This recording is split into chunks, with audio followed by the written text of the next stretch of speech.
Ding, ding, ding. Hey, hello, hello. Hey, hey, hey, hey.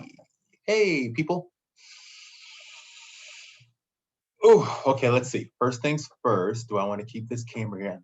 We have about 2 minutes till 5 o'clock. So I'm going to do some housekeeping here, if you don't mind. I have 2 cameras here, and I got a brand new computer over the last week. So I'm going to be honest with you, I'm not a huge fan of, I am really not a huge fan of HD, frankly. You know, I just don't think anybody looks that great. What the hey? What the hey? Here we go. Okay. Adjust for low light. Yes. Touch up my appearance. No. All right. I think it's fine. All right, wonderful people. Well, if you're watching this video, my name is Dr. Donnie. Hey, you know what? Actually, maybe it's not fine. Let me try this here. How do I feel about this? This feels better for my neck, to be honest with you. So let's go with that. I'm gonna move this over here. Here we go. Okay, hello, wonderful people. If you're watching this video, my name's Dr. Donnie, and I am the host of and creator of Emotions for Dummies, of which this is the this is the month for the Advanced Emotions for Dummies series.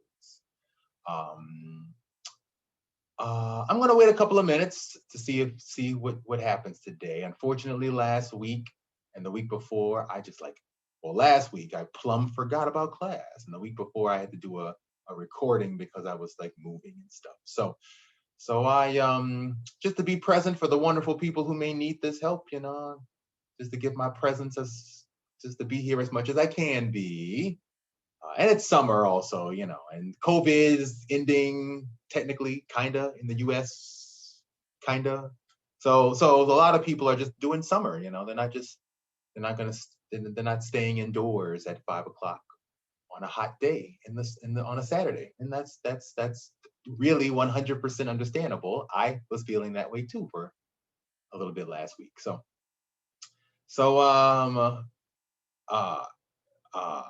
let's just wait a couple of minutes, see if some people show up.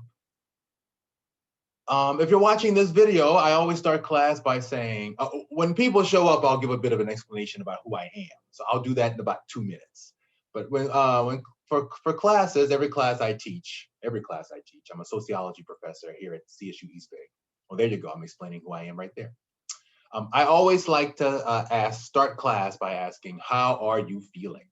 How are you feeling? So just take a moment and ask yourself, how are you feeling? How are you feeling today? Just go inside, see if words come up, feelings come up, thoughts, images, bodily sensations. The human mind can only experience thoughts, feelings, bodily sensations, and images. That we know of. I suppose maybe there's a sixth sense we don't know of, but until then, the human mind predominantly only experiences these 4 things. So ask yourself how you're feeling today and just see what comes up.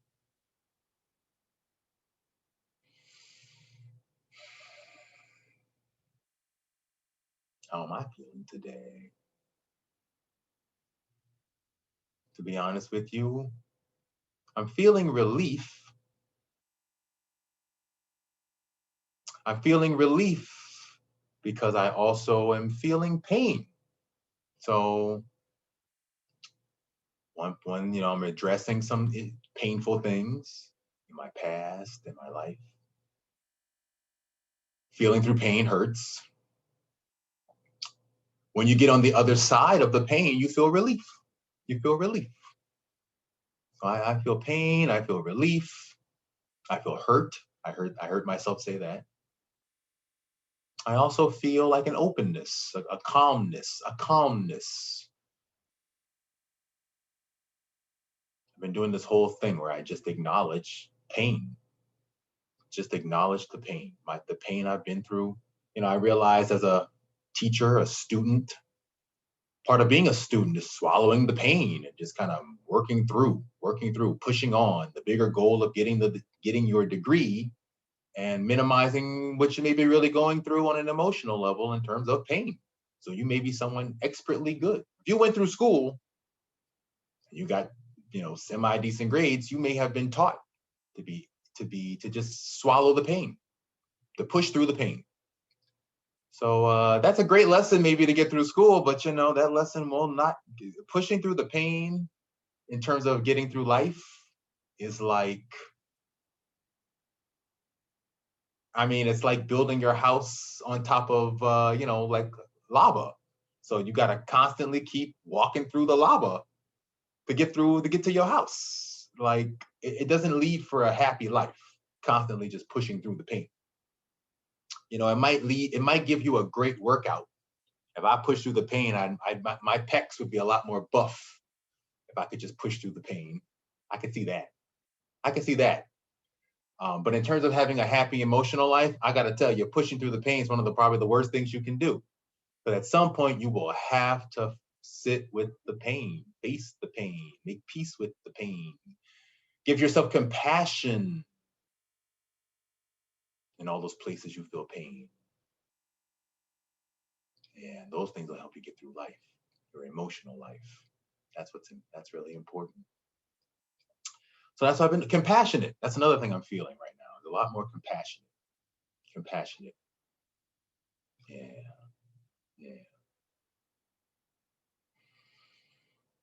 Okay. Well, it's about 5:05 here, so I'll just go ahead and say my name's Dr. Donnie, and I am a professor, and actually, as of this week, a tenured professor at CSU East Bay in Hayward, California. And my whole thing is I focus on childhood issues and youth empowerment. So I'm and pedagogy. Actually, I do a lot of different things, to be quite honest with you. But I focus on those things.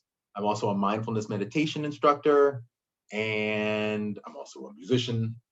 And I teach classes on, intersectionality or race, class, gender, sexuality.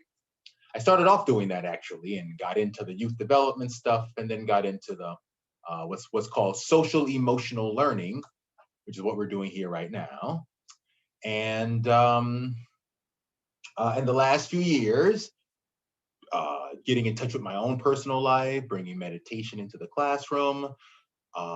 Things happened in my own personal life with my own family, and I needed tools to heal. I put together a workbook of exercises that explain and help people with their thoughts and feelings. And that is called the Book of You. So let's go take a look. Let's go take a look at the Book of You.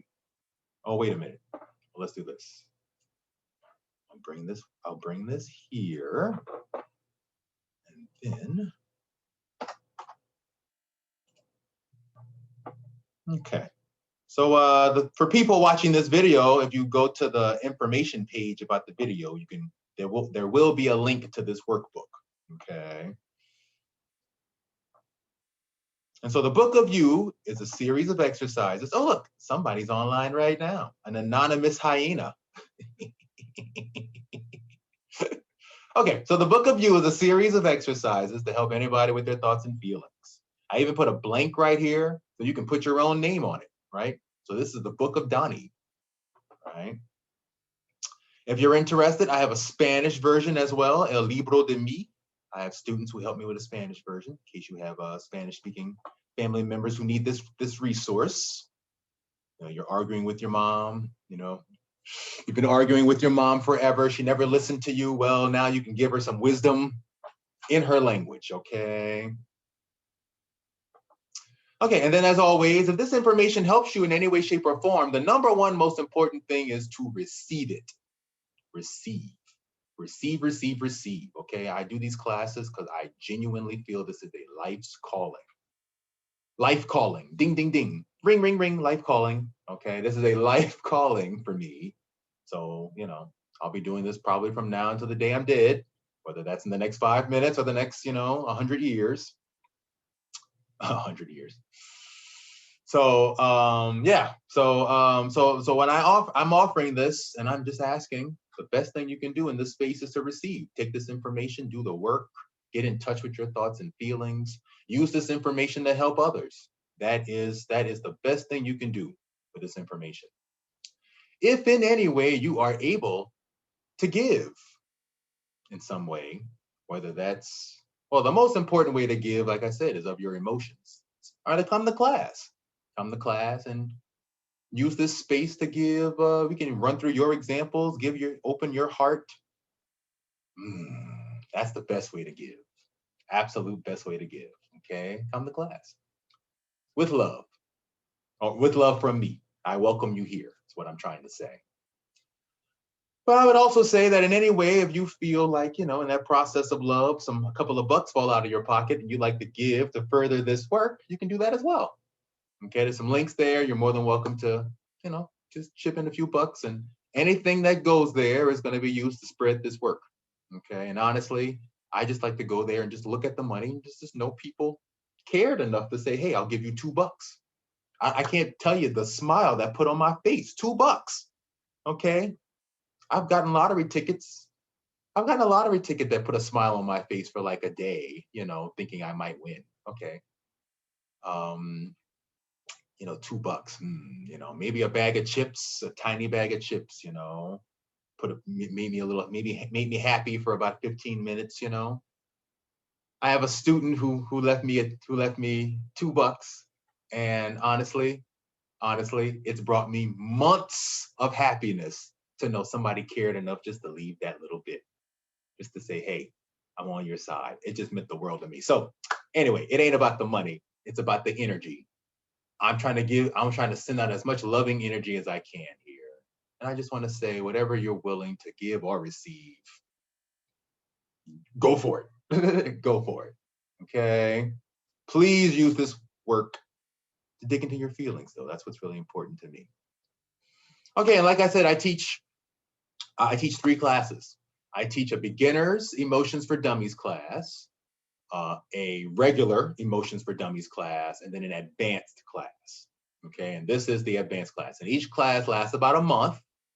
I am finding the regular class, it has a lot of info. So I may slow down the regular class to 2 months so that we got a little more time to get to know people and that kind of thing.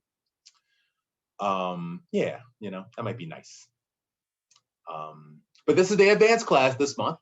And so let me just scroll down to the table of contents here. And table of contents, there we go. As you can see, part 1 is discovering emotions and questioning beliefs, and all of the stuff in the regular and beginner class come from here. And then part 2 is inner child work and relationship work, which is the hard stuff, right? Okay, and the advanced class material comes from here. If you come to the advanced class, I will just go ahead and give you the whole Book of You workbook, okay?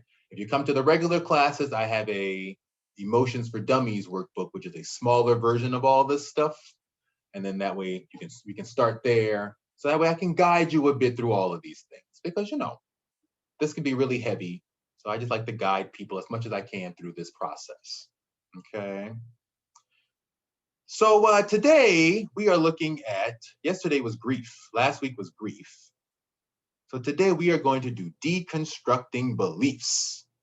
Deconstructing beliefs, page 53. When I get around to updating this, I'm going to put like links that you can click on, so that way you don't have to just scroll down to 53.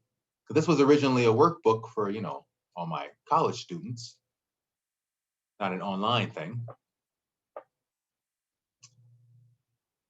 But now everybody's online. Thank you, Zoom, and Zoom and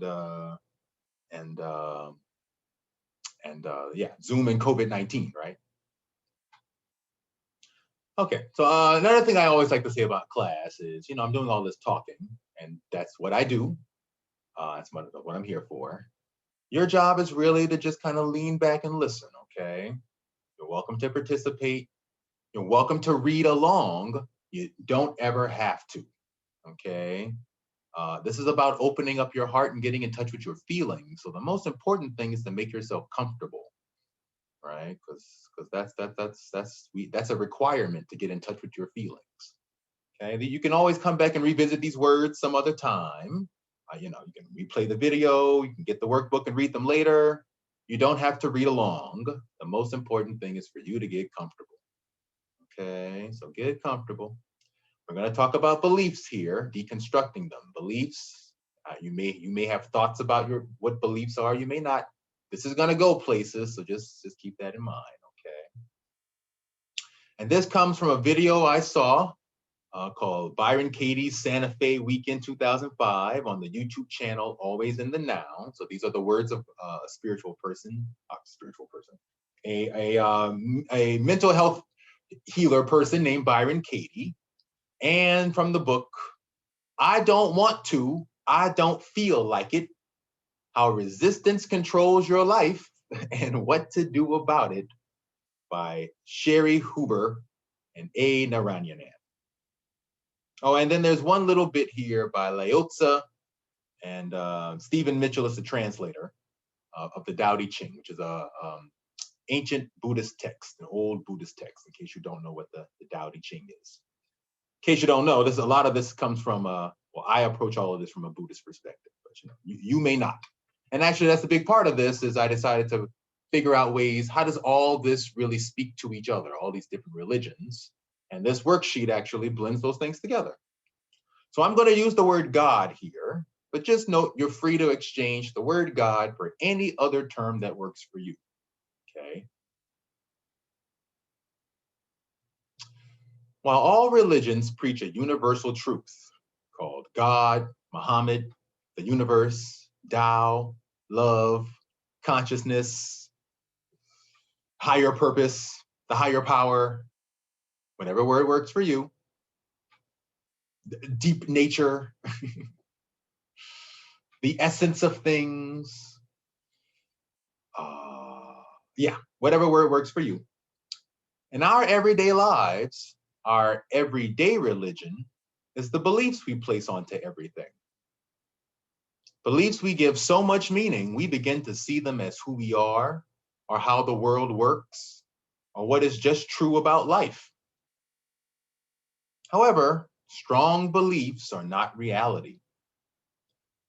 A belief is just a thought that you have put on repeat so often you insist its meaning must be true, provable, and universal, which strengthens a mental pathway that blocks out or fights things that run counter to the belief. Since the human mind can't perceive actual reality, only the meanings we give to thoughts and feelings, then our entire sense of reality is all of our beliefs. Without a belief about classrooms, this might be called space. But without a belief about space, then this is called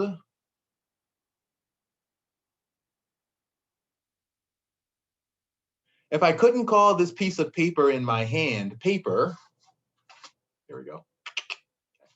Well, normally I'd be holding this as a workbook, right? If I couldn't call this piece of paper in my hand paper, it would be,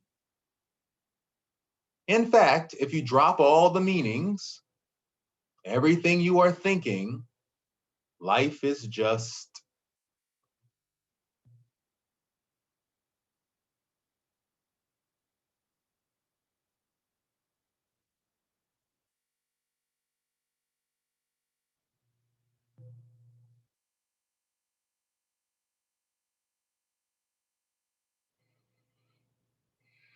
most of life is air moving and ambient noise.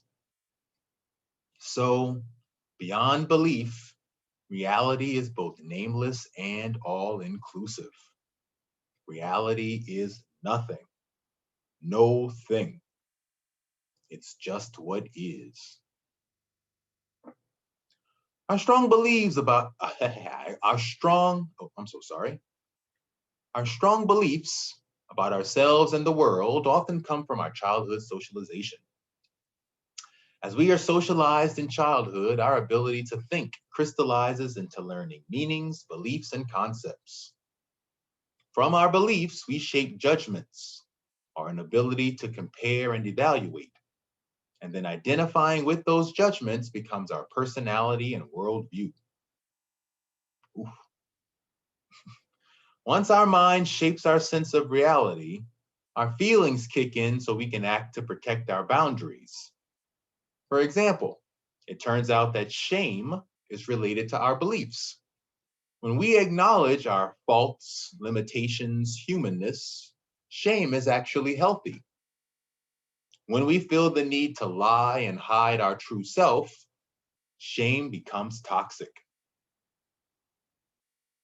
All our stressful beliefs come from the 5 frustrations of life: assumptions, preferences, attachments, comparisons, and control.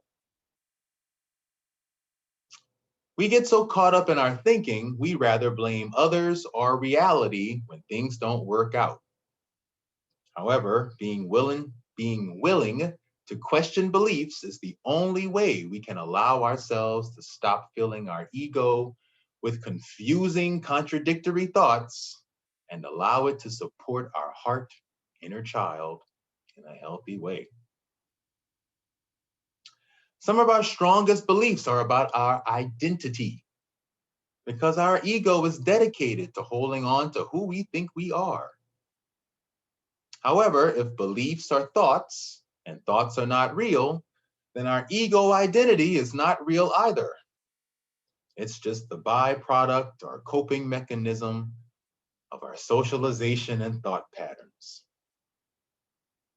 Beliefs give the ego a false sense of realness, like in The Emperor Has No Clothes.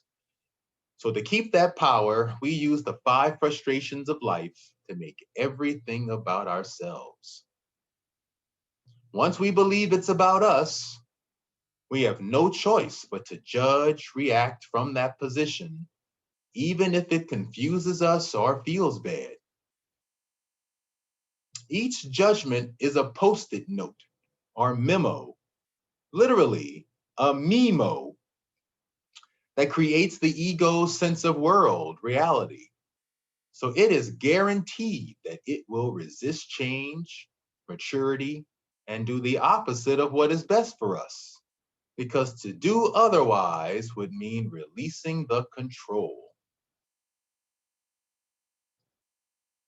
This is why we can't just fix ourselves. That is ego fixing ego. Or why the biggest belief worth questioning is if there is even an I or a you in the first place. Beyond belief, beyond the memos, who we are, who anyone is nothingness or infinite possibility, like the space in a bowl or the hole in a doorway or window.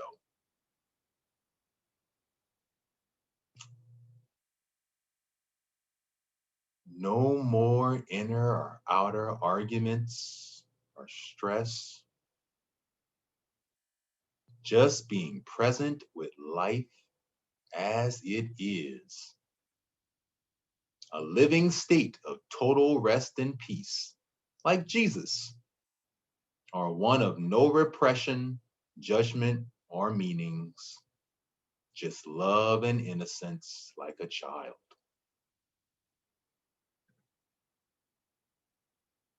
You know, that brings us some thoughts.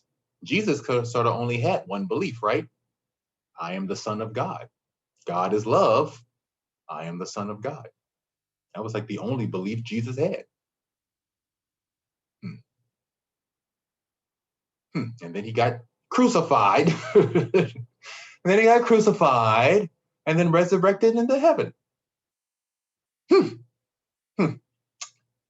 Anywho, Byron Katie often says that another word for reality is God itself, because both are what is and beyond our ability to comprehend with beliefs. And you know what? I'm going to exchange the word God for love. Byron Katie often says another word for reality is love itself. Because both are what is and beyond our ability to comprehend with beliefs. In fact, beliefs only get in the way of the real experience of reality, God, love itself.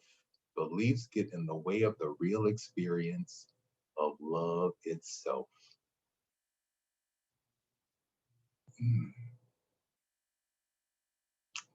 Beyond belief, God, love, can only be a symbol which represents both everything and nothing at the same time. Omnipotent, an all-encompassing meaning or oneness.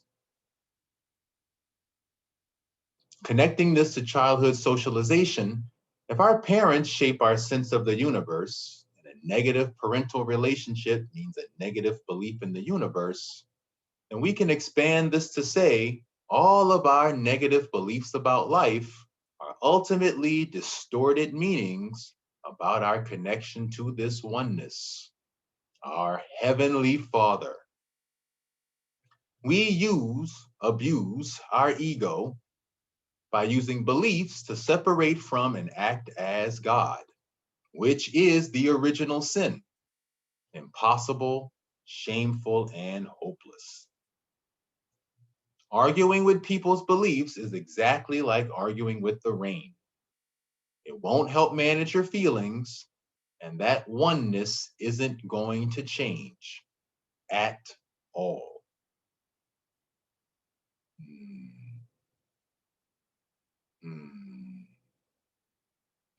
You know, it's funny, when I wrote that, I thought it was going to end with, arguing with people's beliefs is exactly like arguing with the rain. You'll end up all wet.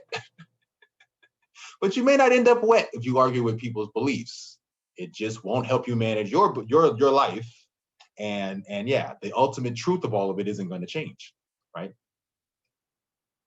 If God itself is beyond belief and beliefs are repressive, then perhaps we shouldn't have any beliefs at all. According to this logic, by giving up beliefs altogether, you are free, living God's purpose for you by just being fully open to the present moment.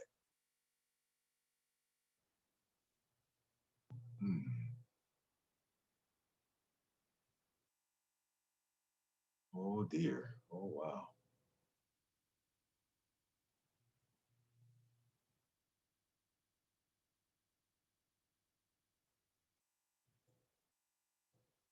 Or, as Miss BK says, only the ego speaks, and nothing it says is true. So therefore, a mind is a wonderful thing to lose.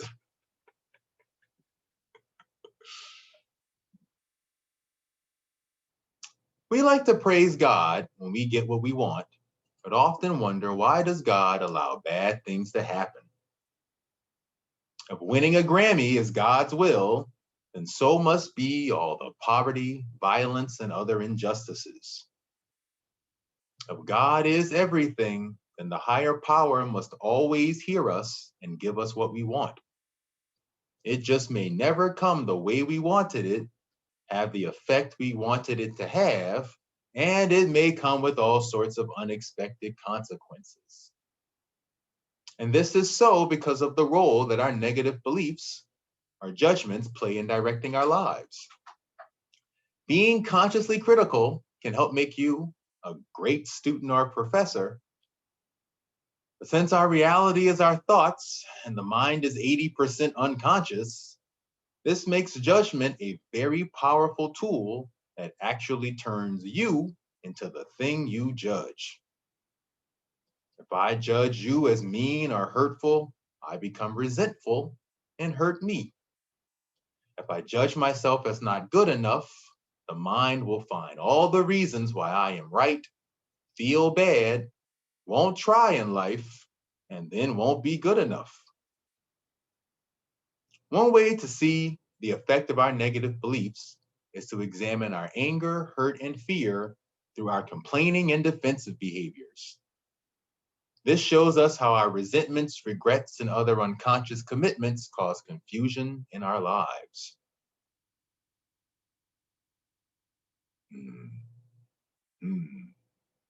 Ultimately, whatever awful thing happened, awful is a judgment. Without being able to call it awful, its meaning would just be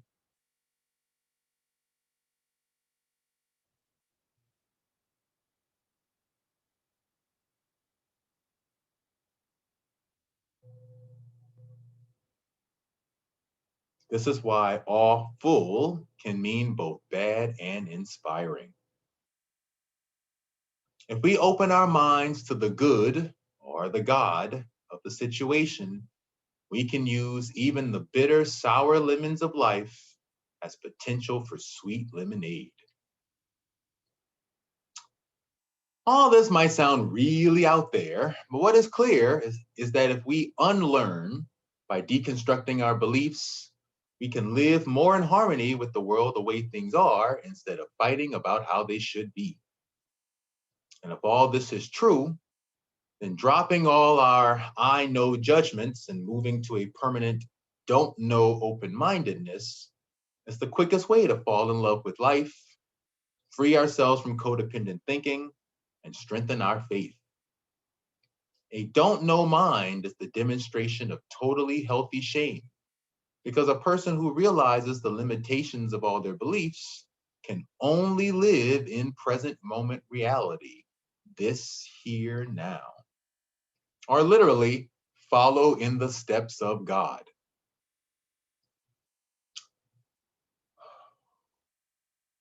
Oh,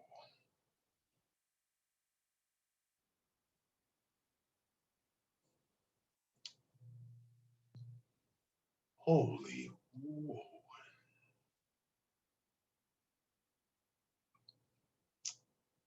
Whew. Whatever happens in life, whatever's happening right now, to my brain. Hmm.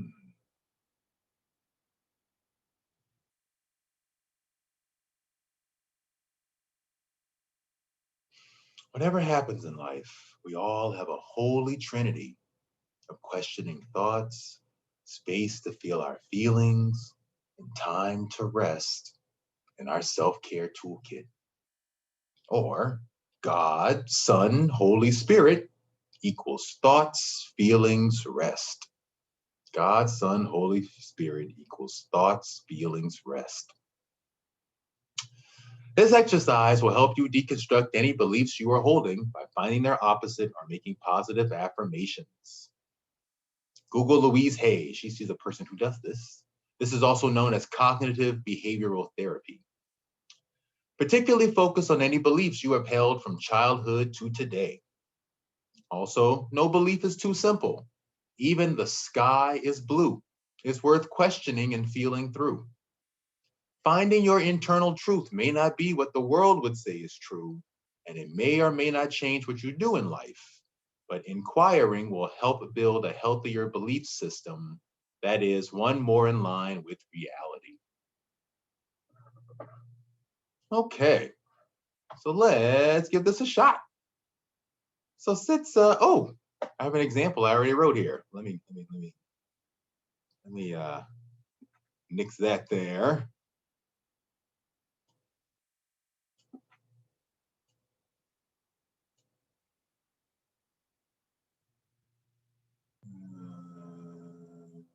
I'm gonna just give me a second here. This was something else I went through in the past.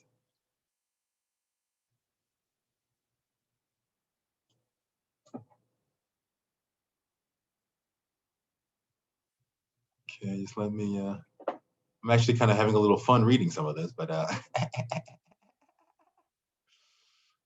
had a relationship issue I went through. I can see. Okay, so what's the behavior that bothers you? What's the behavior that bothers you? Something that bugs you. Okay, now I'm just gonna use. Wait, hold on. Can you all see my face? Can you all see my face? Here we go. Here we go. Oh, maybe I should. Oh, wait. Hold on. I'm gonna stop this share, and I'm going to move this back here so you all can get a nice, good look at what's going on in my brain through my facial expressions. Here we go. Move you back. There we go. Yeah, I think it might be worth taking a look at my face here. Trying to work through my feelings here. I also see this little guy. Thank you so much for being here. Okay, so what's a behavior that bothers me? And remember, these worksheets are not just write them down. These are meditations, right? So sink in and get real here. Well, I already know what it is. I know what it is. I've noticed lately on several occasions, things have happened to me and I'm calling people rude. Rude. People are hella rude. People are hella rude. You know, they could be nicer. They could say please and thank yous. They could hold the door open. They could actually someone did hold a door open for me recently, but they could say please and thank yous. They could smile when they look at you, and people don't. Out here in the Bay Area, some people here just got this stuck on angry look on their faces all the time. Some people are so rude. That keeps coming up, that word rude. And I noticed when I was speaking to a friend of mine, he kind of repeated it. Like that was like the word I keep attaching on to, how rude people are. So let's get in touch with that. Let's get in touch with that today, okay? If there were people here, I probably would opt for what someone else would pick, but no one's here. That means I'm here, and that means we're gonna work on me.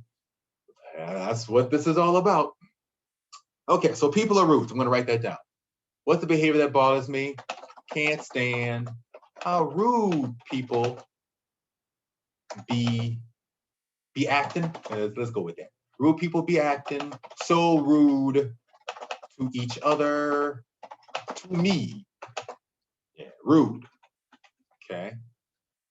And also write it in your language, because I think that's a really important part of this as well, is if you change the language to make it, you know, grammatically correct, you may be pulling yourself out of your real feelings, right? So to let yourself kind of get in those feelings and then speak honest, speak truth to those feelings. I can't stand how rude people be acting. I like that. Okay, so rude to each other, to me, so rude, yeah. Oh, wait, hold on. I guess I'm talking about my behavior. I keep complaining about how rude people are. Okay. Now, why do you do it? What do you get out of it? Play the why would it be so bad game.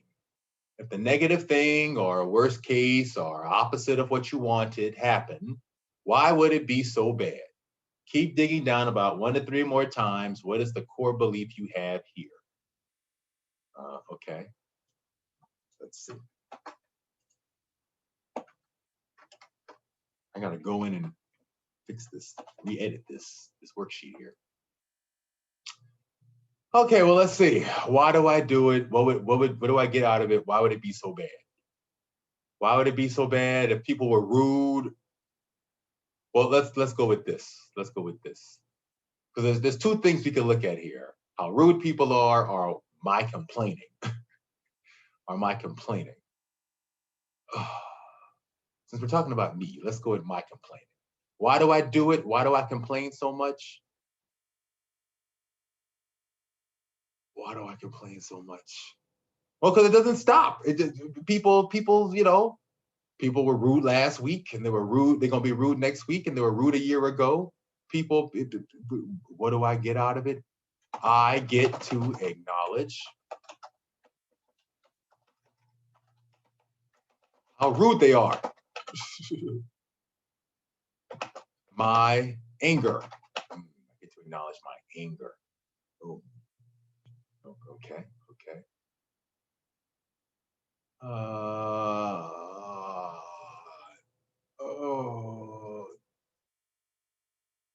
Okay, well, there's nowhere deeper to go with that. So let's just hold on to that for a second.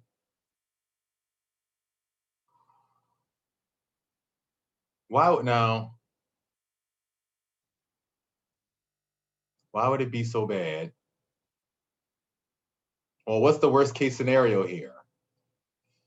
This is hard. Oh, you guys, this is hard because this is going to a place that I'm really sensitive about. Oh, okay. So the worst case scenario is people are rude, constantly rude, constantly rude. Why would that be so bad if they were constantly rude? Why would it be so bad if they were constantly rude? Yeah, I would be pissed. I would be pissed. Why would that be so bad? Why would it be so bad? Why would it be so bad if I was pissed? Oh, well,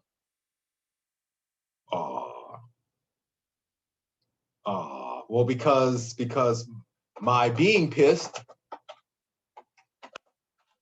wouldn't stop the rudeness.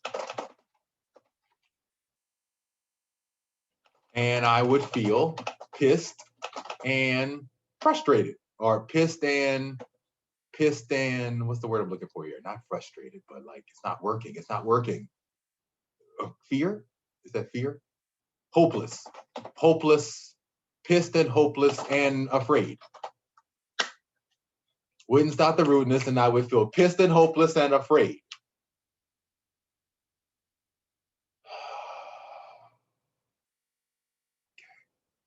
Wow. Okay. Why would that be so bad? Why would that be so bad?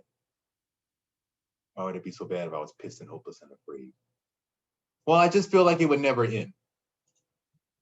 I just feel like these feelings, this issue will never end. Never ending frustration. Okay. So let's go there. Let's just go there. Now, sometimes when I do this, you can stop at number 1 and do the whole worksheet on number 1.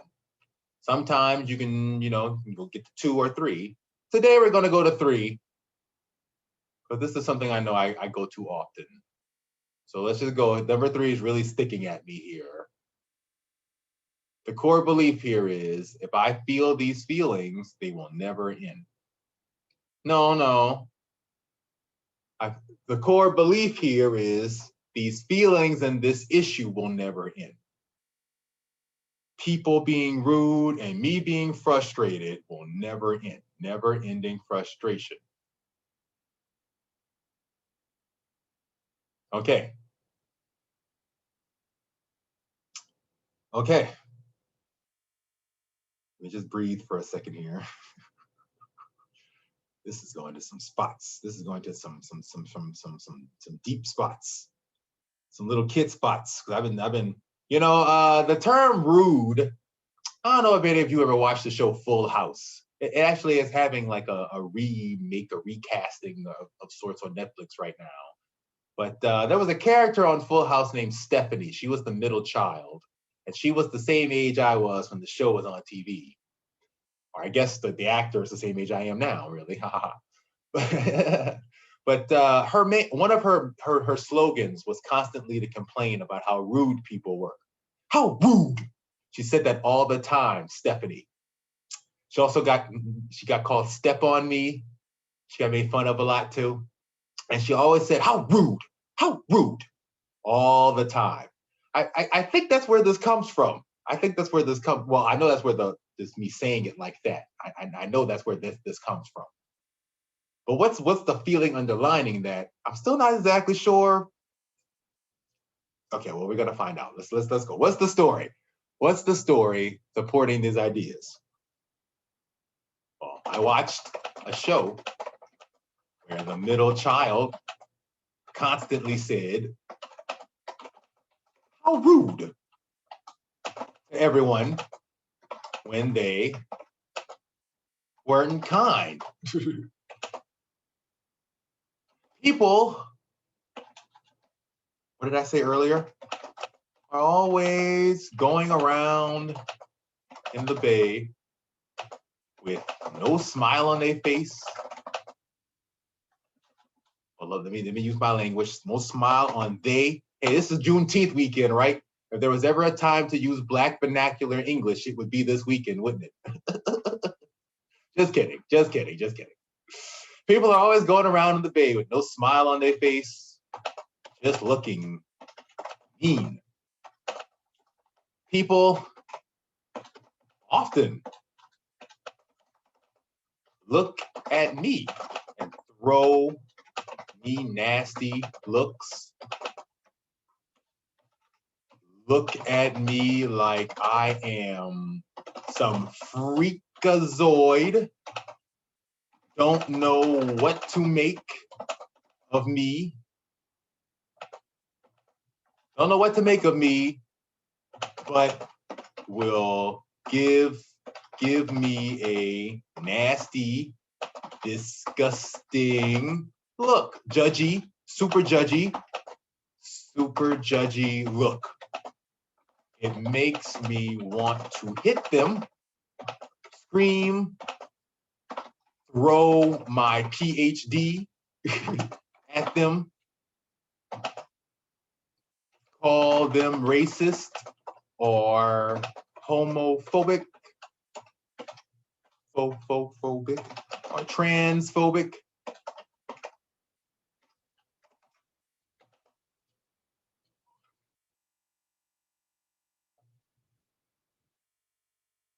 And honestly, it hurts my feelings because I'm nice.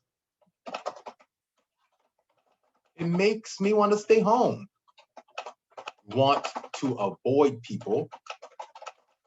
Stay the fuck home. Stay the fuck home. Stay the fuck home. Okay, it makes me want to stay the fuck home. Yeah, let me move you right here if you don't mind. Okay, so we're gonna take that story, and we're gonna simplify it into the associations. Okay, so if you look up ahead, it says school equals stress, hope for future, debt equals worry. Okay, so the original worksheet I had here probably had something to do with school and debt. And then I simplified that story into those things. Okay, so that's what we're gonna do for this story here.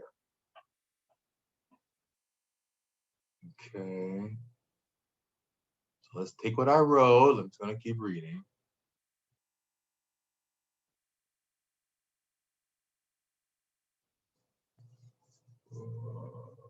Well, let's go with the people. People equals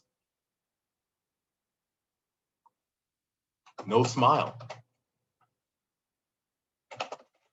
Looking mean and nasty at me. Oh, nasty looks, freakazoid, I guess it's also all the same thing, huh? People looking mean and nasty at me. Super judgy looks.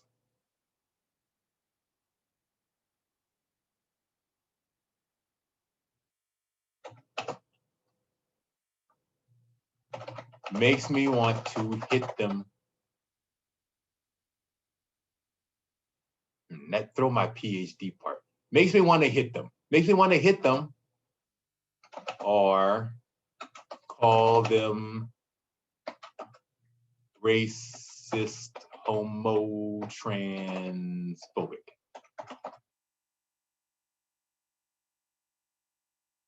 People, oh wait, hurt my feelings. People equals hurt my feelings. Oh, Jesus. Oh, 1 second. Whew.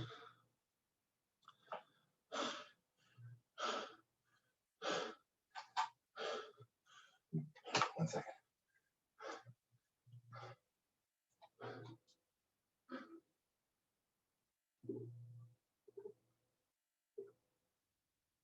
Ooh. Ooh. Ooh, 1 second. Ooh. Ooh. Ooh. Ooh.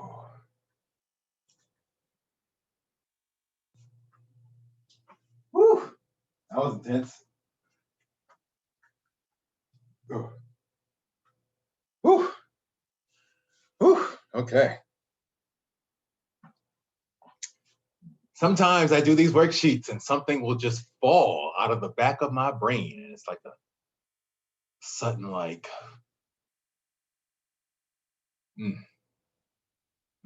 sudden overwhelming feeling. Let me pause 1 second here. Let's just pause 1 second, because when that happens, I have to really practice some self-care.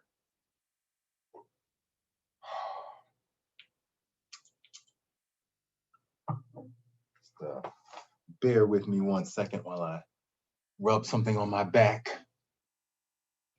I'm wearing a onesie, so I gotta figure out how to get how to get to my back from the onesie. Maybe that's not gonna happen. Oh wait, I guess I could just do this. Okay, oh, that was actually really intense. I had a moment when my brain just like exploded. Okay, and you may have a moment where you feel like your brain's exploding, and so just honor that. Okay, if that ever happens for you, okay, just honor that. People equal hurt my feelings. That was heavy. That was very heavy to take in. People equal hurt my feelings.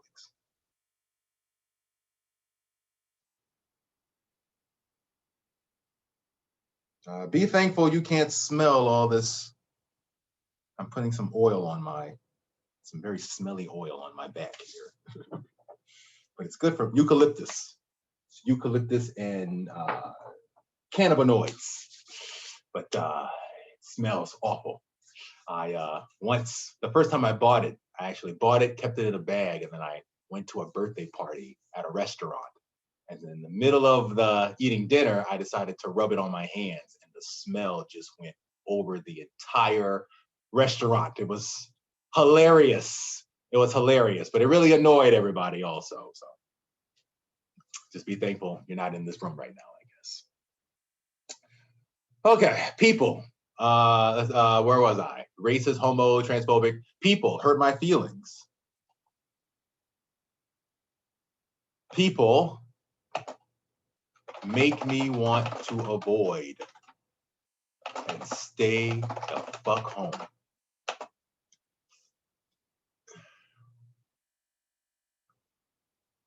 Whew. Okay, that's going deep. Okay, so let's flip all these into opposites. Well, for starters, let's flip all these into opposites. Well, for starters, let's do this. We can just copy this, paste it below, and then put, what's the opposite of people? I mean, in this situation, the opposite of people would either be no people or me. So we'll put both there, right? No people or me. Okay. And then let's do this one. So people is no smile. The opposite of no smile is smiling. I feel like the opposite of smile is no smile is. The opposite of no smile is beaming a smile. How about that? The opposite of looking mean and nasty at me.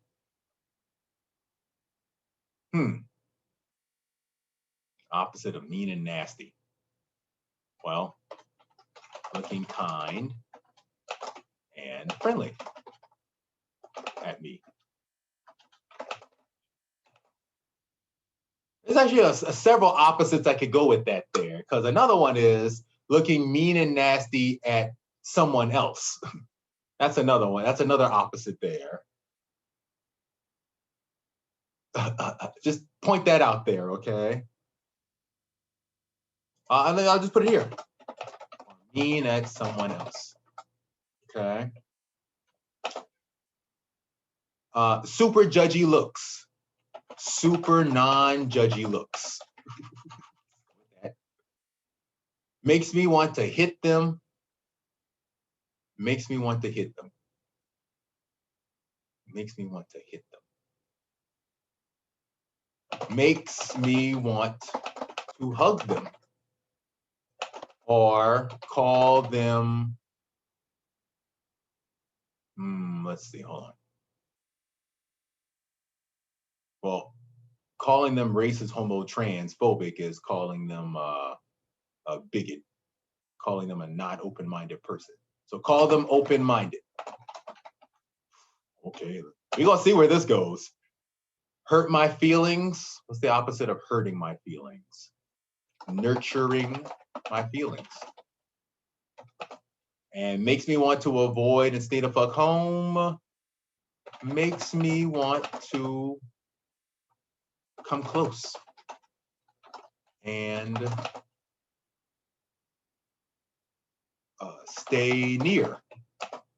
And that would be the opposite of all those things. Okay, and then the other one is no people, or me, equals no smile, looking mean and nasty at me, super judgy looks, all the other things you wrote. Okay, so you can see how now what we have here is a bunch of statements here that are the opposites of the story we told.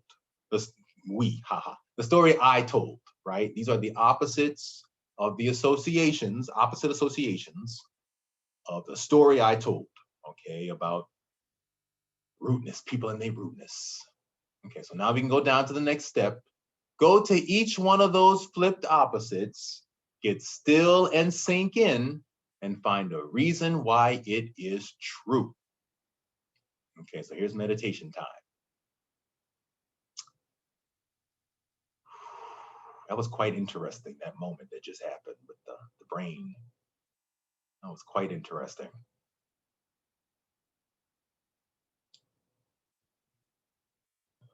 Okay, so people equal beaming a smile. How is that true? How is that true? Now, my mind is going to various people who threw me those ugly looks. People beaming a smile. How is that true?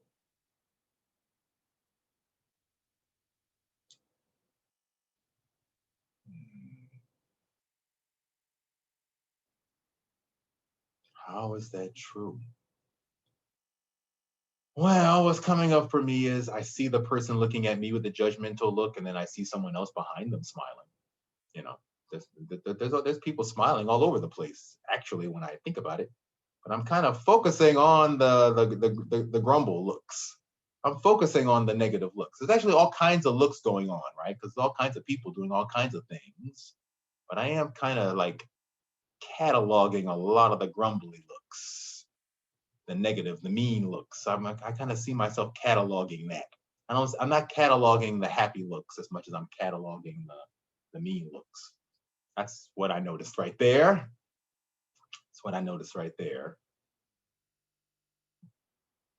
Looking kind and friendly at me or mean at someone else. Yeah. People are doing all sorts of things. There's like people looking and all kinds of facial expressions. It's just that I'm focusing on the ones that are particularly nasty, directed at me. But that's not all the looks. Actually, as I'm sitting with it right now, it's very funny we're doing this. You know, those looks might only be, let's say, 10% of all the looks I'm actually seeing. But it's the 10% I'm really focused on because I don't like it.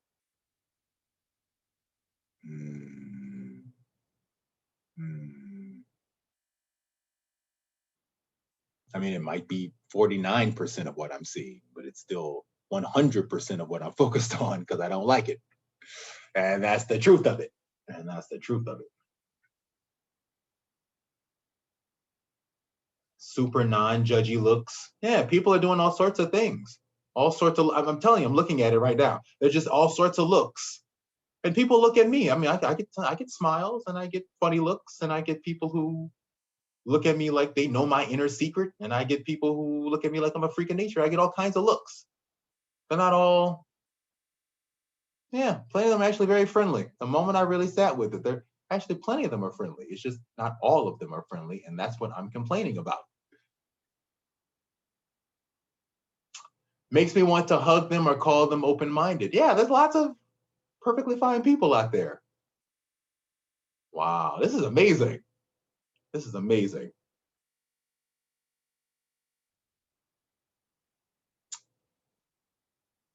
I'm just harping on this one part of it. I totally am. I totally am. People are nurturing my feelings. Even the people who are real, throwing me the looks I call nasty, they're still nurturing my feelings too, because they're teaching me how to deal with anger, hate, fear. I mean, I'm dealing with it right now. I'm dealing with it in this worksheet. So they're nurturing my feelings also. Make me want to come close and stay near. Well, the people I like, the people whose presence I appreciate, they make me want to come close. I guess I could also say the people who throw me the nasty looks really encourage me to embrace the kind people in my life. It encourages me to really be thankful for the wonderful people I have in my life, the people who don't judge me that way. Makes me want to go real close and stay near them. Yeah, yeah. I also kind of want to say if I could get to a place where this didn't bother me so much, I would see those nasty looks and I would stand right the fuck there so I could see what you gonna do. Because the truth is, most of those people who throw out looks like that ain't gonna do nothing. The times I've been like, oh, I gotta look like that. Let me walk around here a little second and see what's gonna happen. People take off quick. People take off quick. Because that's how people are. They throw judgments like that out because they know they have no intentions of actually backing it up with anything. Actually, I found most people who throw me looks like that, I'll be wearing some, outfit like this. And, people throw me looks like that. And I notice most of the time they look pretty boring. Yeah. If I didn't take it so personally, I kind of would wonder what the hell's wrong with you that you have so much negativity going on that you feel the need to throw those looks out at me. Because I can't throw negativity like that out at people because I don't harbor that stuff inside of me. Except that I'm super harboring all this. I mad at them for their nasty looks. That's actually the one thing I am really harboring inside of me is how much I'm judging them for the rudeness. If I didn't harp on the rudeness, I could see the whole picture a whole lot better. I take the rudeness so personally. Okay, let's keep going. Let's keep going.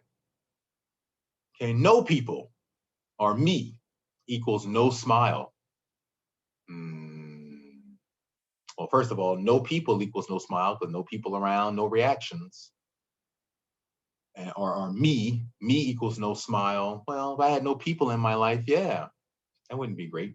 I realized, having had a relationship in recently, friendships that kind of fell apart and are now coming back together. Without people, you don't have a story. If your family all died, or if the people in your world, you lose your job all of a sudden, and you move to another place, and your coworkers don't keep up with you. No people, no story. No people, no connection. What makes another thing that came up for me is being in the Bay Area. Is I went out to some places to the lake, went do some things, and I had one kind of time, and then I called a friend up, and then me and the friend hung out, and we went to get some food and just walk around. But the time I spent with my friend felt so light and fun. The time I spent with me was heavy or serious, or it was, boring, but it wasn't light and fun. That's one thing I really noticed. It wasn't light and fun when I was just by myself. It was hard to be light and fun when I was by myself. So that's not other people. That's not other people putting that. That's me putting that on me. I guess that's my own version of no smile. Looking mean and nasty at me. Looking mean and nasty at me. Now that's harsh. That's harsh. But yeah, I mean, I'm the one judging everybody as rude, right? And I said I didn't have a lot of fun with me. Looking mean and nasty at me. Super judgy looks.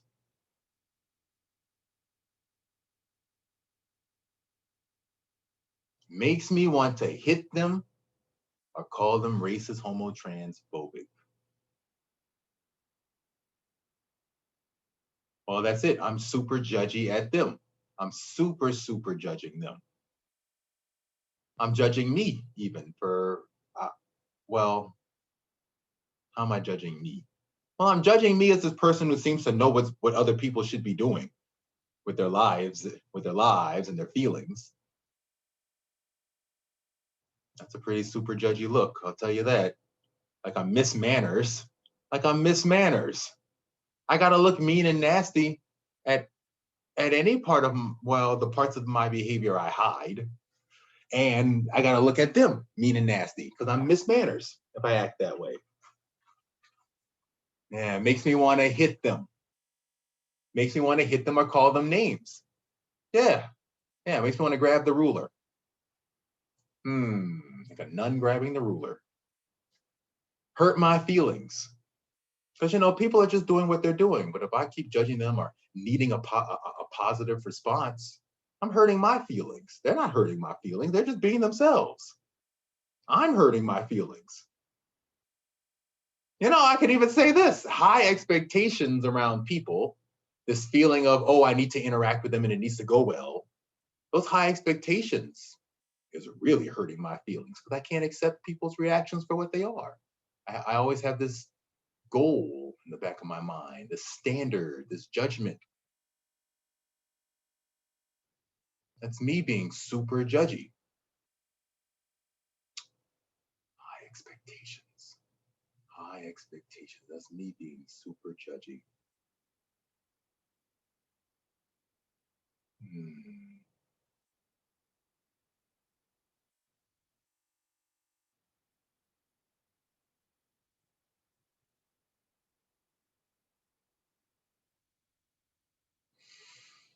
Oh, wow. Me makes me want to avoid and stay the fuck home. Yeah, if I get this judgmental, then nobody's good enough. Nobody's good enough. And if nobody's good enough, then why would I bother? It'll always be frustrating. It'll always be frustrating, and then I won't bother. It's not them. It's my super high expectations. And look how much I miss out on. I can't even sit still because of those super high expectations. People can't show me their disgust. They can't show me their displeasure. They can't show me their disagreement. They can't show me their racism. I mean, well, maybe they are racist or transphobic or homophobic, and they get the right to be. People are, right? People are. I can see it and recognize it and decide what to do, or I can see it and judge it, and destroy my inner life. Destroy my inner life. So now there's racism and I'm pissed. I'm stuck on pissed.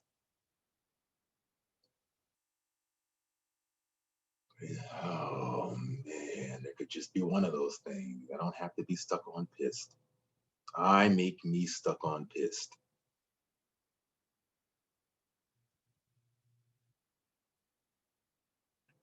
Look at the high expectations I hold for me. I hold for them, I hold for me, all of it's just super high expectations. I mean, what are expectations anyway? I mean,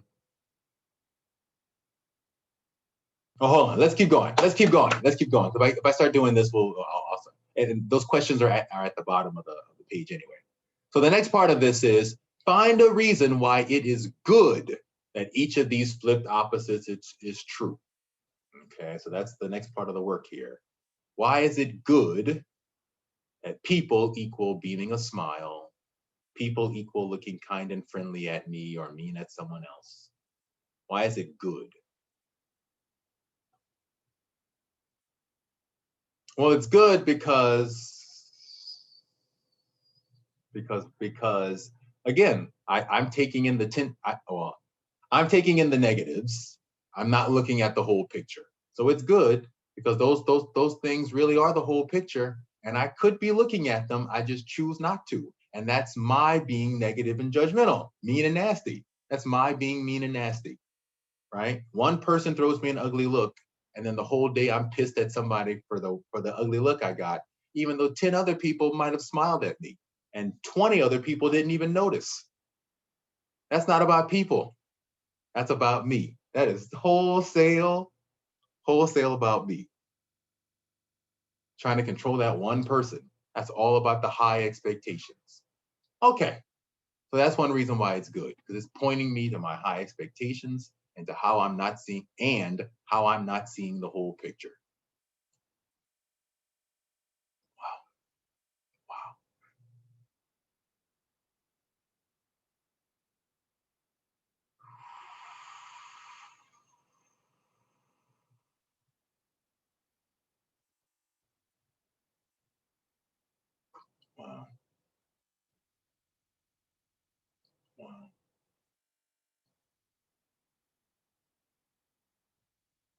You know, the thing about expectations I was just about to say, well, it's just that you're creating a fantasy world. The moment you create expectations, you're creating a fantasy world, right? My expectation is I'll walk into the restaurant and they'll roll out a red carpet, and then I'll have two butlers, and they will order the food before I even know what I want, and the food will come out perfect, and someone will show up at the last minute and pay for the whole meal just because I'm a kind person with a great smile. Expectations, okay? High expectations, high expectations. But now, of course, if I go out to a restaurant, and even if the wait staff is, good at what they do and the meal was nice, it's still never going to meet those high expectations. And even if someone did offer to partially pay for the meal, even for whatever reason, which would be amazing, it's still not going to necessarily meet those. It would still damper the experience because I had those super high expectations, right? If I've heard it. If you expected to get an A and you get a B, you'll be upset. If you expected to get an A and you got an A plus, you'd be.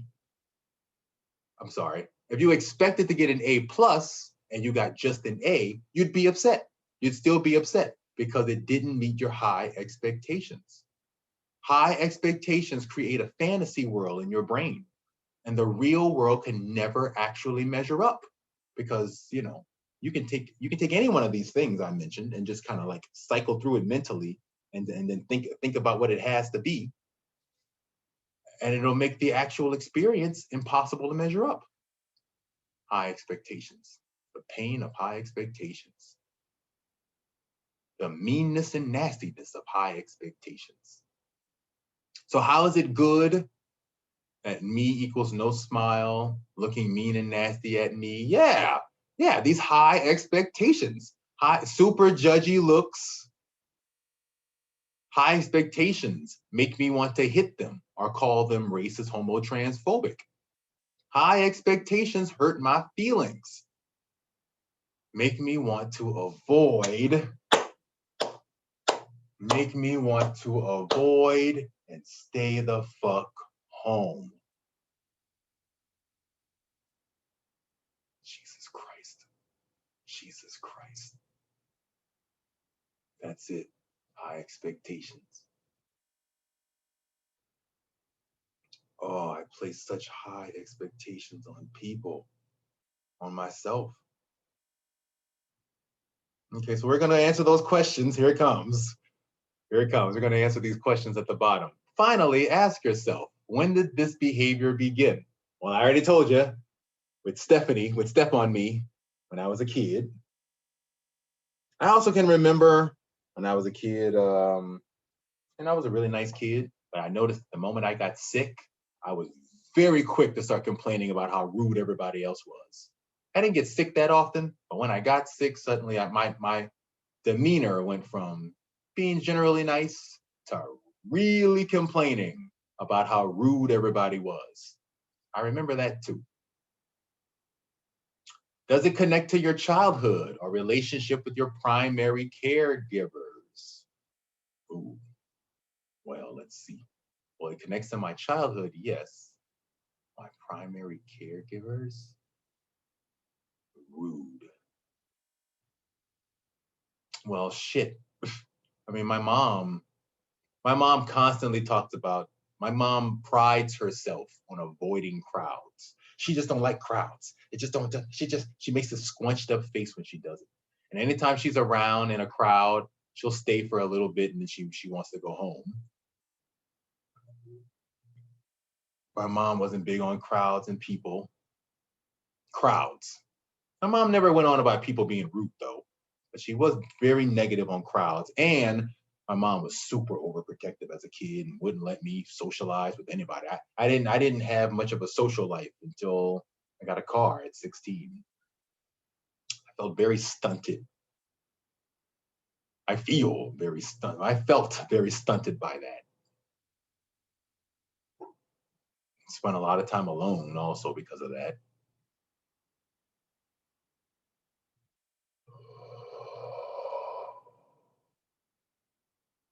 I could see how, wow, spending that time alone put high expectations on connecting with other people. This feeling of I need to be, or things need to be a certain kind of level of, we need to get along, like on the everyday level. I just need to get along with people. I can't just be myself. I got to feel this like kind of slight anxiety all the time around it because of these things. I could see that.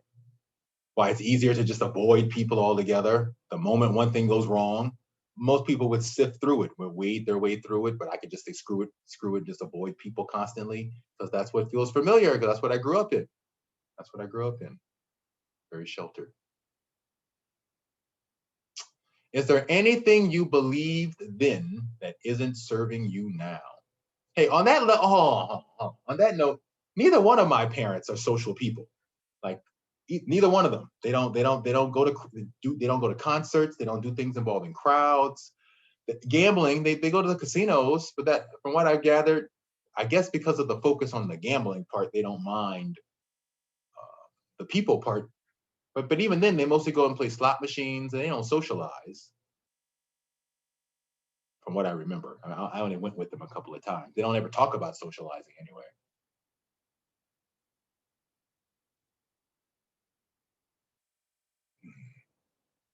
Yeah, neither one of my parents taught me to be a social person. My mom largely taught me to kind of smile and be friendly enough to listen to the story and put up with it and say a couple of things and then say goodbye or focus on me, talk about me, talk about me, talk about me, talk about me, and then kind of get out of there. But yeah, that's about the best I got from my parents. And then, like I said, I spent a lot of time alone, so that is kind of what feels familiar.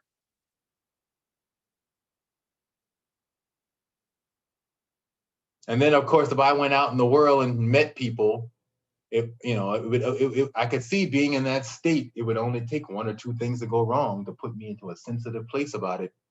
I could see that. I didn't learn resilience and dealing with, it doesn't work out. Well, at least this part did work out. You learn something good from it. You can grow and move on. There will be another day. I didn't learn any of that. I didn't learn any of that as a kid. I learned it didn't work out. What did you do wrong? Oh no, this is horrible. You got to fix this. Oh, well, then what that is shame, toxic shame. I learned toxic shame around this issue. So dealing with people brings up all my toxic shame. Oh,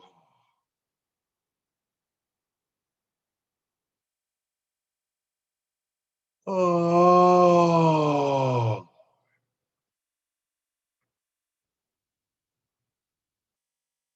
oh, wow. Oh, wow.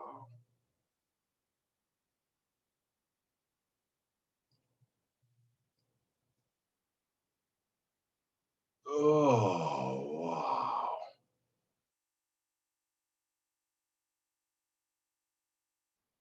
Mm. Well, all of that. Is there anything I believe then that isn't serving me now? Yeah. I'm not responsible for other people's feelings. People look at me and have whatever reaction they have, and that's about them, not about me. It could never be about me. First of all, it's only about what I look like on the surface. And then, secondly, it's only a reaction to whatever's going on in your emotional world. So it really can't be about me.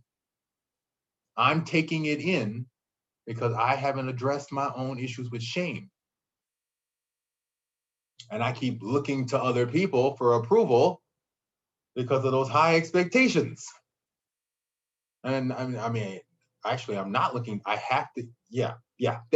Let's go with that. Yes.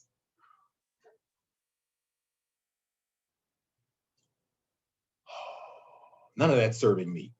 In fact, all those expectations aren't serving me at all. If, as an adult, I think most of us would agree. It makes more sense as an adult to walk into most spaces with very little to no expectations, because that way you can see what's going on, what's not going on. Does it work for you? Does it not work for you? And then you can make some adult decisions about what to do next, right? Mm, no expectations.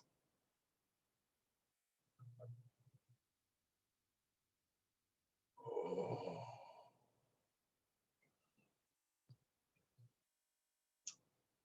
Oh, the pain of high expectations.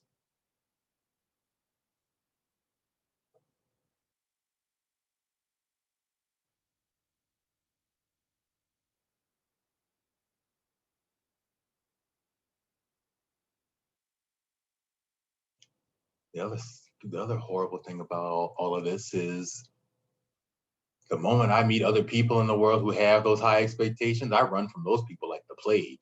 I can't handle that at all. I can't handle that at all. Other people and their high expectations, I ain't trying to deal with that whatsoever. This is why. But it's not them and it's not their expectations. It's the pain I'm still holding on to. It's the pain I'm still holding on to. Oh.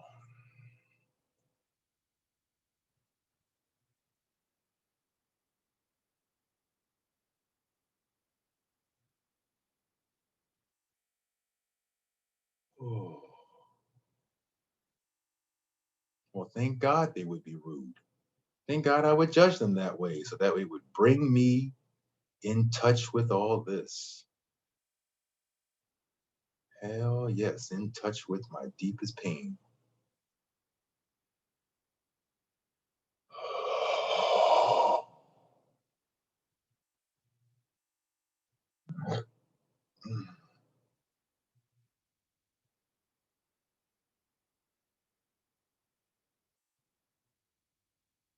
Oh.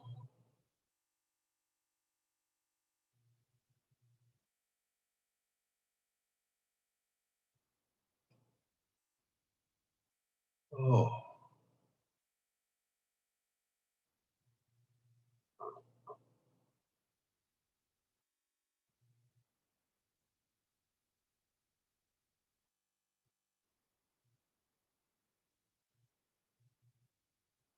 Oh.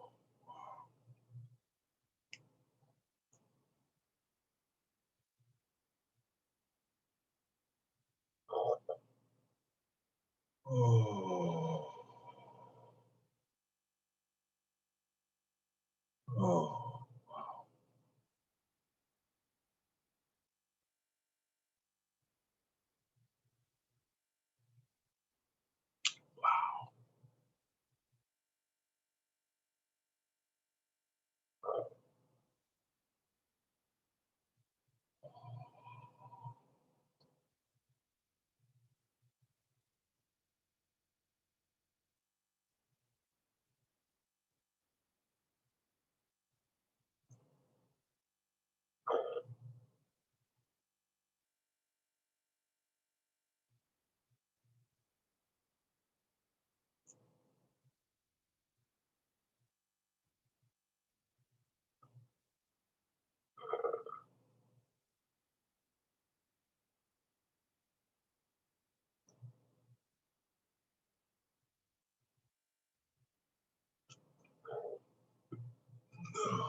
Okay.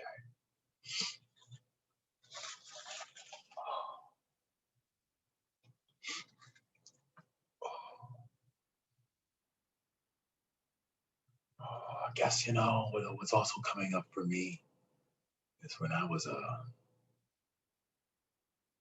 young person, a 10-year old, a 7-year old, a 12-year old. I had a lot of years of just feeling like no one cared, no one was listening, no one cared. I walked around and smiled. No one bothered to ask me how I'm feeling. No one asked me how I'm feeling aside from fine, and no one bothered to dig any deeper than that.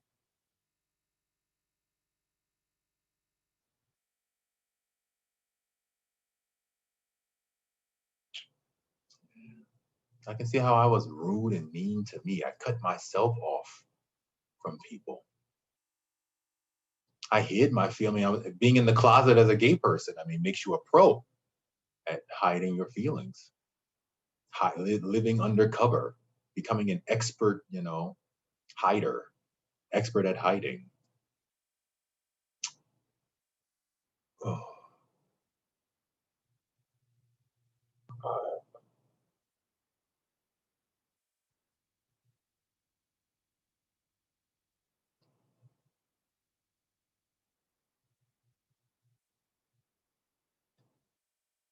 oh,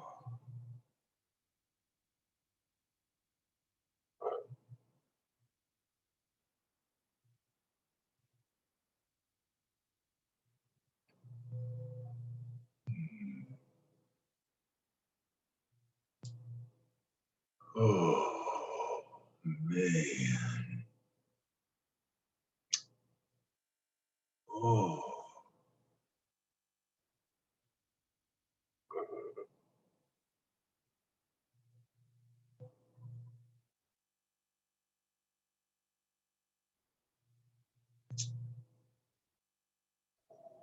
is the story and supporting ideas still true? What's the story? People are always going around the bay with no smile on their face, just looking mean.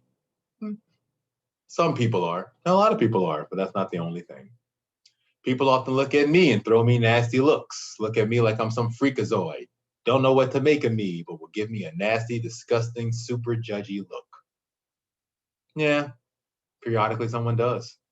I will say though, if that even happened once a day, there'd be a 99 other people who didn't look at me that way. And that would also be true. It makes me want to hit them, scream, throw my PhD at them, call them racist or homophobic or transphobic. And honestly, it hurts my feelings because I'm nice. It makes me want to avoid people and stay the fuck home. Actually, it doesn't make me want to hit them and scream or call them names. It makes me want to do that because I will not hit myself. It makes me want to hit me. But I won't hit me, so I'll hit them because the pain is inside me. I just think if I control you, I can stop the pain. But that it just won't. It'll never work that way. It'll just never work that way. It hurts my feelings. No, I'm hurting my feelings because I'm nice. No, I'm not nice. I'm not very nice to myself. Look at everything I swallowed and put up with. I'm not nice. I'm not nice. I'm not nice. I project being nice. I project an identity of being nice onto others. And maybe I project that identity onto myself. I convince myself of it, but I'm not nice. No one's just nice. Everybody's a complicated picture. And so if I show up into the world with just this nice thing and I can't honor the realness, then of course I want to avoid and stay home. I can't even deal with the real me. So of course I want to avoid and stay home. So yeah, so there you go. So there you go. So there you go. There you go. If I flip all this around, I'm always going around the bay with no smile, just looking mean. Sometimes, sometimes. I often look at me and throw me nasty looks. Look at me like I'm some freakazoid. Sometimes. Don't know what to make of me. Oh, well, sometimes. But will give me a nasty, disgusting, super judgy look. Sometimes. Hey, I'll give you an example. Speaking of high standards, I was wearing pants, red and white pinstripe pants, and was going to put on a red flower printed shirt, and it would have been patterns on top of patterns, and I didn't think that matched. And I had a moment where I put it on, I took a look at myself, and I went, ugh, no, don't wear that. No, Gave myself a nasty, super judgy look, just because just because I didn't like the patterns I had on, because I thought they didn't match. I thought that was something, right? So there's times when I give myself looks like that. Absolutely. Oh, absolutely. As a queer person, there's times when I like my look, don't like my look, think I got it figured out, think I don't have it figured out. Sometimes I feel lost. Sometimes I feel fine and I feel great. Sometimes I feel great. And sometimes I feel lost. And that's, yeah, yeah, yeah. Sometimes I feel like I don't know what to do or how to fit in or will I ever get what I want out of this, out of life. I throw myself nasty, super judgy looks. Absolutely. Absolutely. Hmm.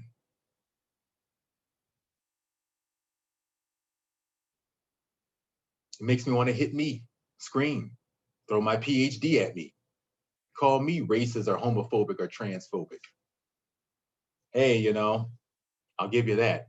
I'll give you that. Because you can go through enough racist experiences that you become a racist yourself. You can go through enough homophobia that you become homophobic. It can start as a protection mechanism and then turn increasingly into hate. And maybe you'll throw the hate onto other people, other Black people, other queer people, but you won't. But it's really you. It's really inside of you, right? So honestly, it hurts your feelings. And honestly, it hurts my feelings because I'm not nice. It makes me want it. It doesn't make me want to avoid people and stay the fuck home. Actually, it makes me want to go find people to either complain or find people who aren't in that way and go the fuck out. Because how else am I going to find those people if I stay home all the time?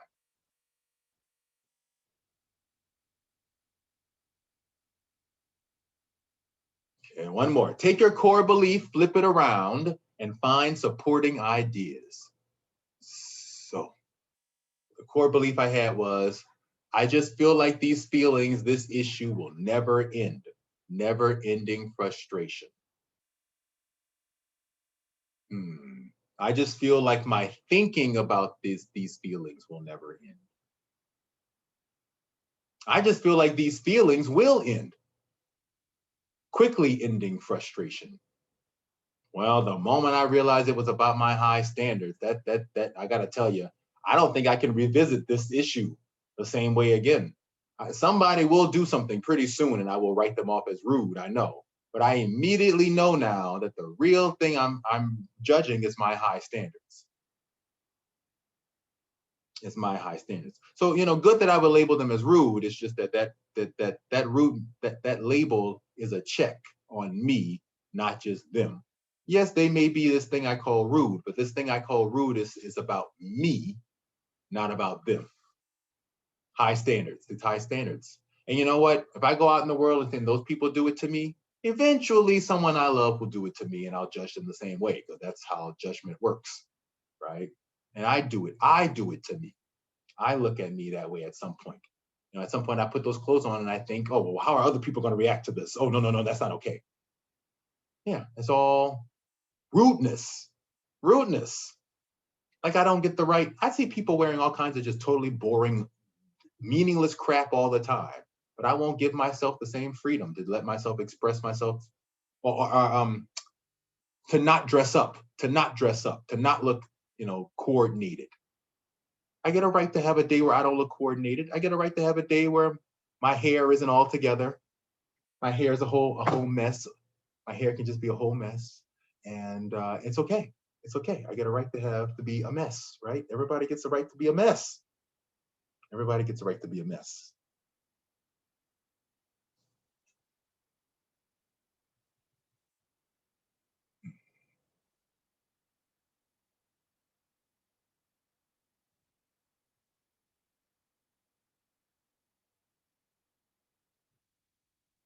I turned around the number two. My being pissed wouldn't stop the rudeness. My being pissed would stop the rudeness if I got pissed at me and looked at what's really going on instead of blaming other people.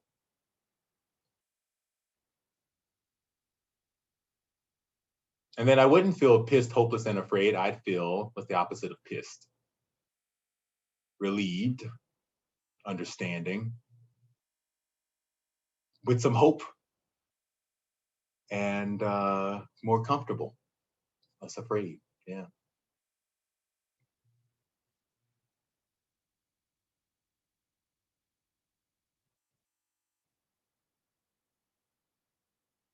Okay, okay. So there you go. That's how this exercise works. You take the belief, you write it down, you get the story, or you drill down to the core belief, you get the story, you make the associations, you find out, you flip them around, and then find out how those are true, and then how it's good that those are true. And you just sit with all of this stuff, okay? Okay, so now let's take a look at some common thought distortions. You may have noticed these come up when you were going through your beliefs, or you may have heard them when I was doing mine. These are good to sit with, so let's sit with these for a bit. Focusing on the negative, negative filtering. We often miss, reject, and or don't attend to positive experiences or feedback, and focus on the negative, harder, difficult events or interactions. Okay, was I guilty of that? Yeah. In fact, that's what all this is focusing on the negative. The root, I said it the whole way through. The 1% of the rudeness, people sending me rude looks, is not the whole picture. I focused on the negative. So I could sit with that if I wanted to go through my life and look at how have I focused on the negative in other ways. Oh, I'd find a lot. And what that does to my life.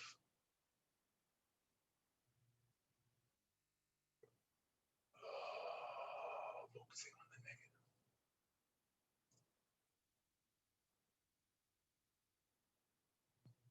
the negative. Okay, next is all or nothing thinking. We overgeneralize our experience. The telltale signs are words like never and always. Didn't I say never ending frustration? Never ending frustration. All or nothing thinking. Like it's gotta be this way. I'm just pissed and that's it. No, that wasn't it. That wasn't it. I didn't want to look at these high standards. Within the context of these high standards, I had to see it as all or nothing. Hmm.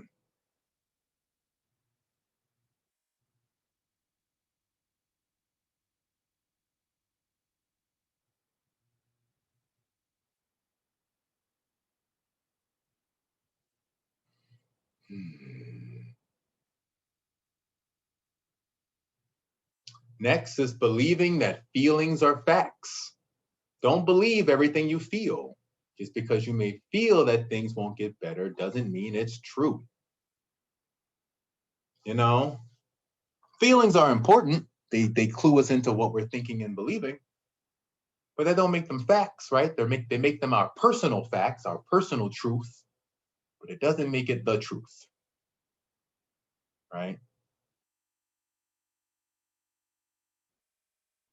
And was I guilty of this, believing that feelings are facts? Well, I thought people were rude. I thought I was upset. I'm upset, and I'm upset because people are rude. And it's not that people are rude. People are just doing whatever they're doing. I'm tossing the word rude onto it. That was the fact. So I say my feeling didn't teach me to focus on that. The feeling was leading me to react outwardly, right? Turns out that it's really coming from inside. Wow. Turns out it's really coming from inside.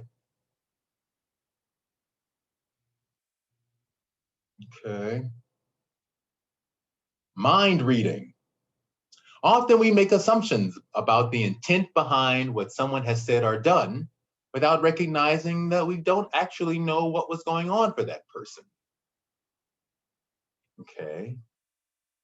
Mind reading. Any mind reading? Any mind reading? You know, I'm calling them rude and I'm judgmental and homophobic and racist and everything else. I can't know that they're actually homophobic and racist. I can't know that. I didn't ask.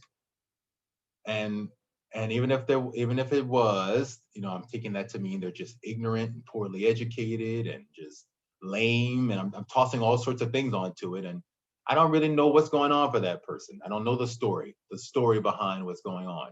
I don't know. I really don't know. I'm totally just writing it in because I'm pissed, because it gives me something to be pissed about. If I didn't write the story and I just thought, well, they're just having that reaction out of some random reason, I couldn't get mad at that. I had to have a justification. Yeah, yeah.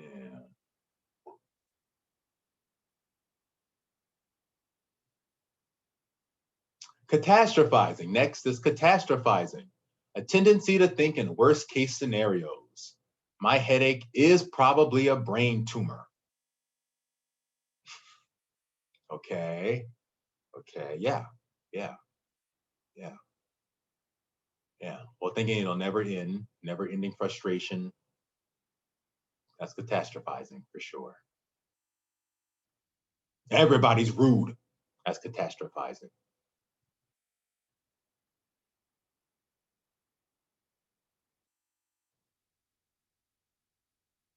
Feeling overly responsible. This often is behind the feeling that we can't take the time to take care of ourselves, or we feel responsible for situations that we have little control over. No matter how hard I work, I just can't save all the children. Feeling overly responsible. Yes, like I got to get along with everybody, 100% everybody. Everyone should be friendly to me. I need to present myself in such a way that everybody's friendly to me, that I would never be that rude as I'm seeing these people be rude. Well, you know what? Screw that. I get the right to look at people too. We all get to do it. It's called being human. They're teaching me how to do it. In fact, I'm learning and I can do it better than them because I know how to look and look with kindness in ways that maybe they can't. And I'm learning how to look and look without judgment and high expectations. So they may have all sorts of high expectations about looking normal in public. And I don't care about looking normal. I want to look like me. So I'm learning about my high expectations. Not responsible for them. Waiting for heaven's reward. We expect our sacrifice and self-denial to pay off, as if someone is keeping score. We feel bitter when the reward doesn't come. Or I say the reward does come, but then it's never good enough.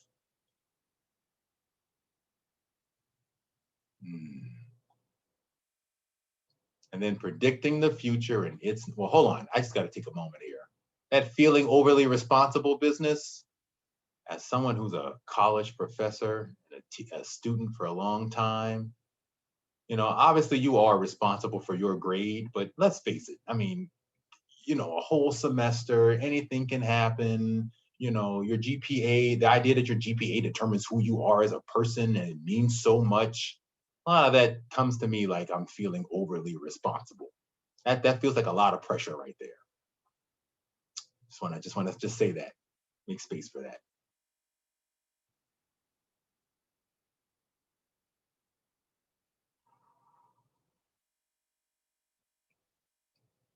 And then predicting the future, and it's not good. We often don't realize we made up a whole storyline of how things will unfold. And if depression and burnout are added in, we usually assume bad outcomes. Yeah, well, I thought the future would just be me increasingly frustrated with people. But now I'm seeing how rude I was. Good that they would look at me like that and not know what to do. I don't need to be everybody's friend. Lord, I mean, I need people who will not see me as their friend. So that way I got new people to meet and new people to judge. And somebody had to vote for Trump and be the opposition. They're just showing me. They're just showing me. Every time I go somewhere and some white lady or some Latino woman looks at me and crosses the street.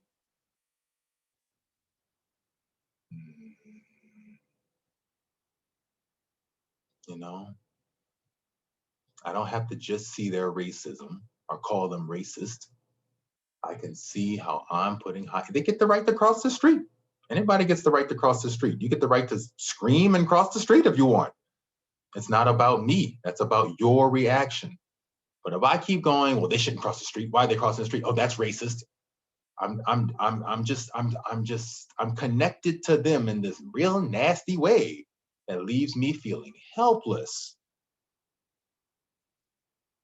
And I mean, Lord, crossing the street, and as far as racism goes, is a pretty mild kind of racism, right? Like we've been dealing with very open forms of way worse racism in America right now.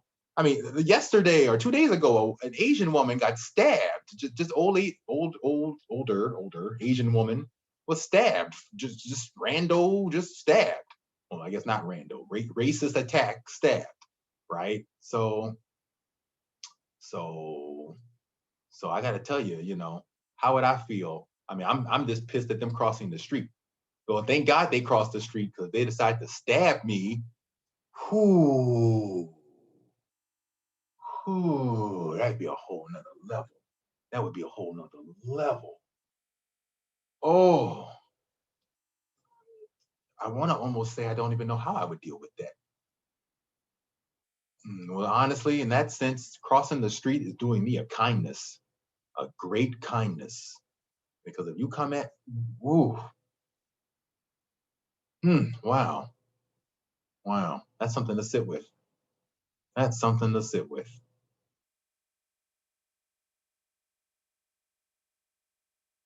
I want to take a moment and just say our hearts and prayers go out to the Asian American community and what many people are dealing with at this time. But of course, my hearts and prayers go out to everybody and what you're dealing with at this time, regardless of whatever background you come from.